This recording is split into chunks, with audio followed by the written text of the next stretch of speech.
Hola, hablante. Para utilizar el vocabulario de manera adecuada, has de saber que las palabras no solamente son portadoras de significado. A menudo se cargan de connotaciones. Las connotaciones son ideas y emociones que una palabra le sugiere al lector. Voy a intentar aclarar a qué me refiero. Si yo acudo al diccionario a buscar la palabra primavera, voy a encontrar esta definición. Primavera, estación del año que astronómicamente comienza en el equinoccio del mismo nombre y termina en el solsticio de verano. Ese es su significado. Sin embargo, esa información se queda corta para emplear el término adecuadamente. Los seres humanos no somos robots. Para nosotros la primavera es mucho más que eso. Esa palabra evoca en el lector ideas y emociones como vida, alegría, renacer, despertar, esperanza. Esas son sus connotaciones. Por eso, en 1968 se acuñó cierta expresión para referirse a un intento de apertura política en la Checoslovaquia comunista. Se hablaba de la primavera de Praga.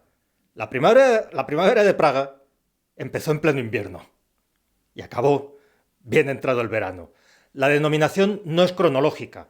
Se escogió esa palabra porque aquello fue un momento de esperanza para ese país centroeuropeo. Las connotaciones no son estrictamente significado, sino una capa que se superpone al significado de la palabra. Tú necesitas dominar el plano de la connotación para convertirte en un escritor experto. Cuando lo consigas, tendrás entre tus manos una herramienta poderosa para causar un impacto con tu texto. Como de costumbre, un gran poder lleva aparejada una gran responsabilidad. A menudo las connotaciones se utilizan para guiar disimuladamente la interpretación de los hechos.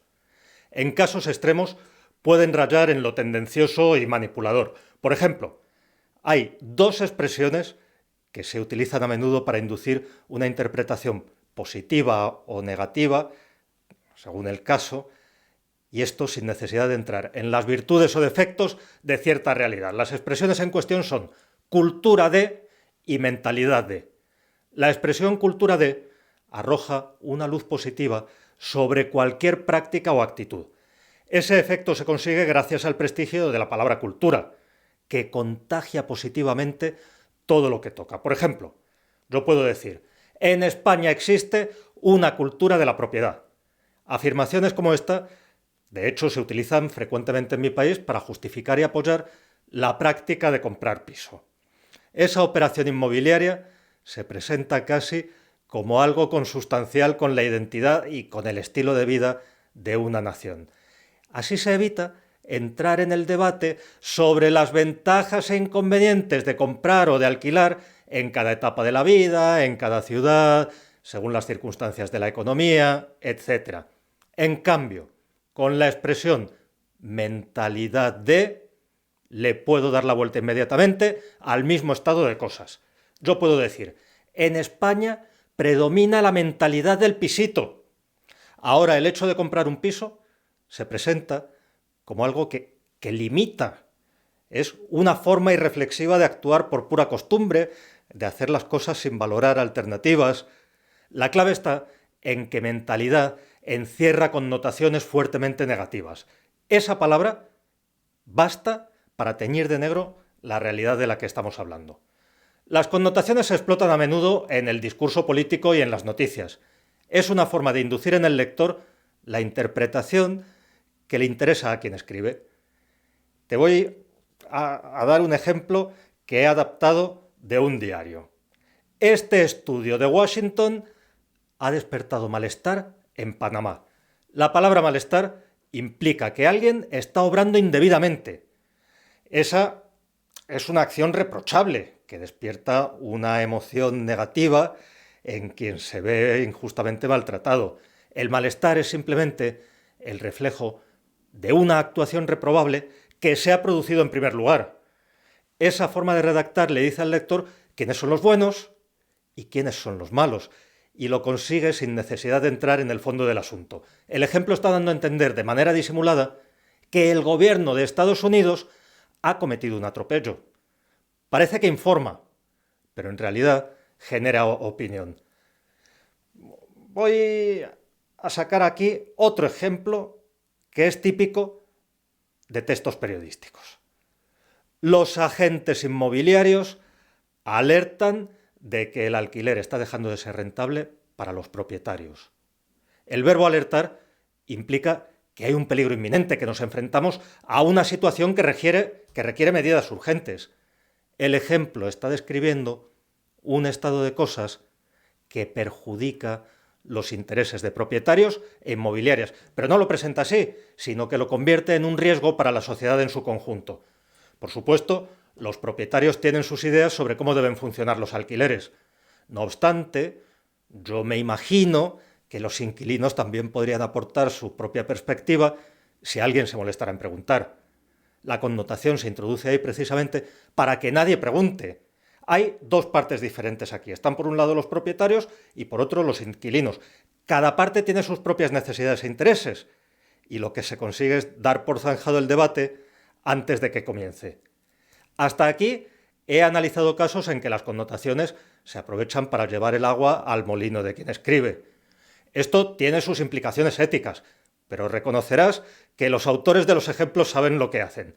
En cambio, los escritores inexpertos no siempre atinan con las connotaciones. Eso da pie a discordancias entre dos planos. Por un lado, lo que significa la palabra y por otro lado, lo que sugiere.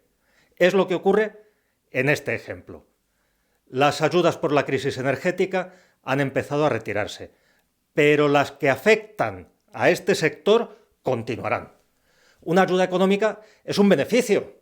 Sin embargo, el verbo afectar introduce ahí una idea de daño o perjuicio. Por tanto, surge una contradicción entre lo que digo y lo que doy a entender. Necesitamos sustituir ese verbo. Vamos a convertirlo en esto otro.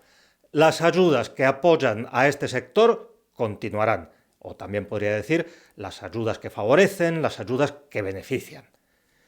Vamos con un ejemplo en que el verbo afectar sí resulta adecuado. Esto nos sirve para comparar.